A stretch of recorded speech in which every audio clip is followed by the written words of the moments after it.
Here are 50 music terminologies that every music enthusiast should know. Part 1. Dynamics. Crescendo.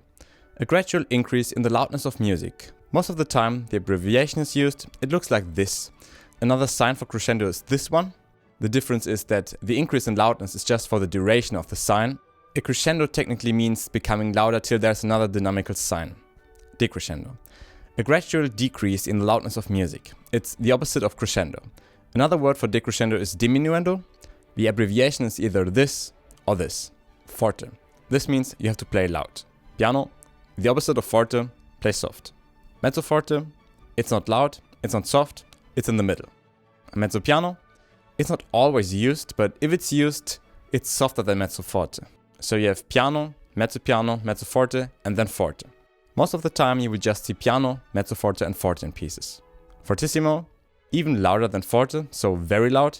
You can even do 3F or 4F, this would just mean even louder.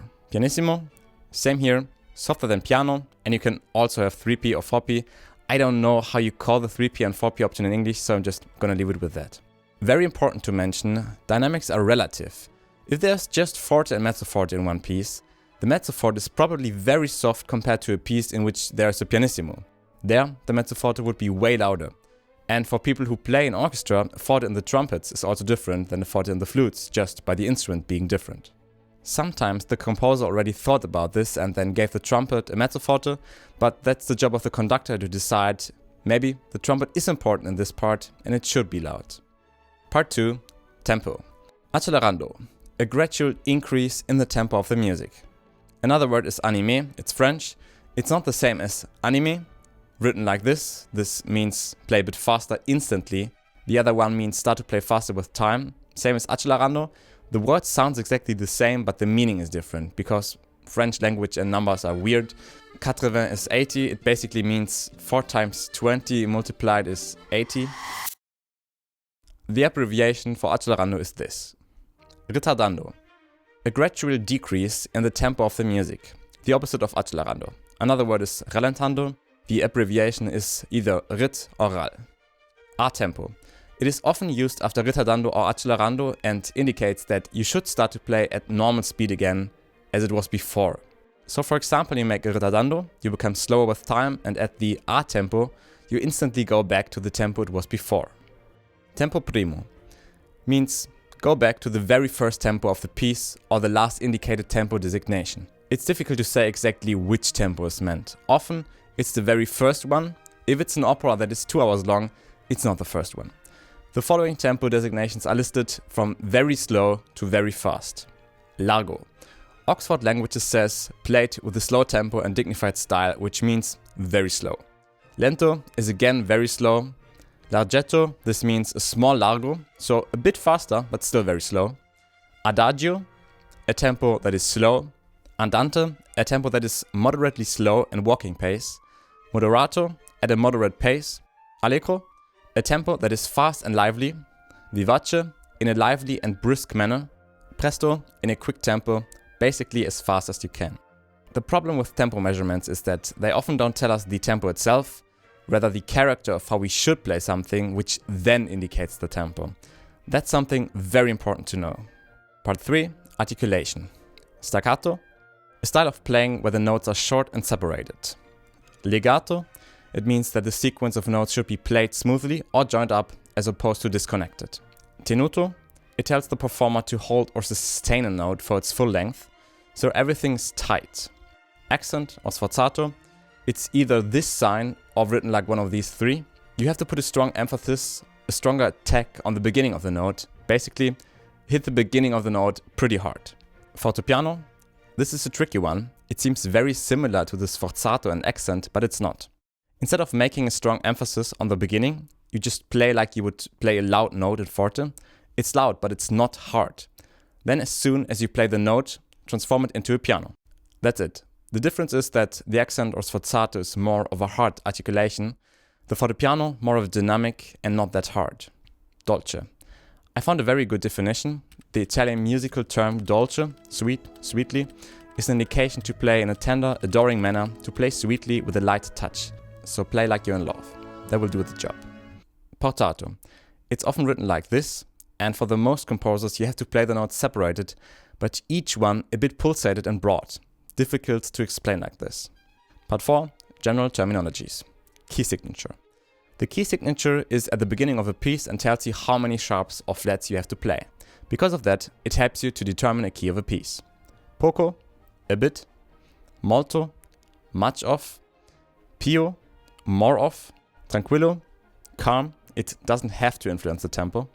Con fuoco, with fire, can be a tempo designation but also just a description of a character, and remember, not all composers use musical terminology in the same way.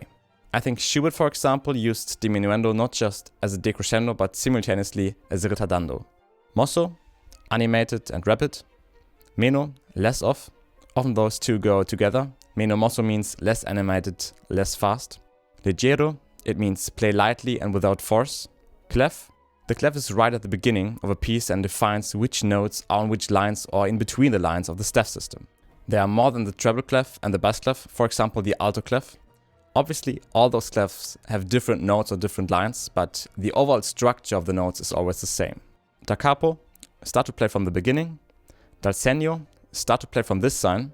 Poco a poco, it means little by little and is often used with another instruction like crescendo poco a poco. Rubato.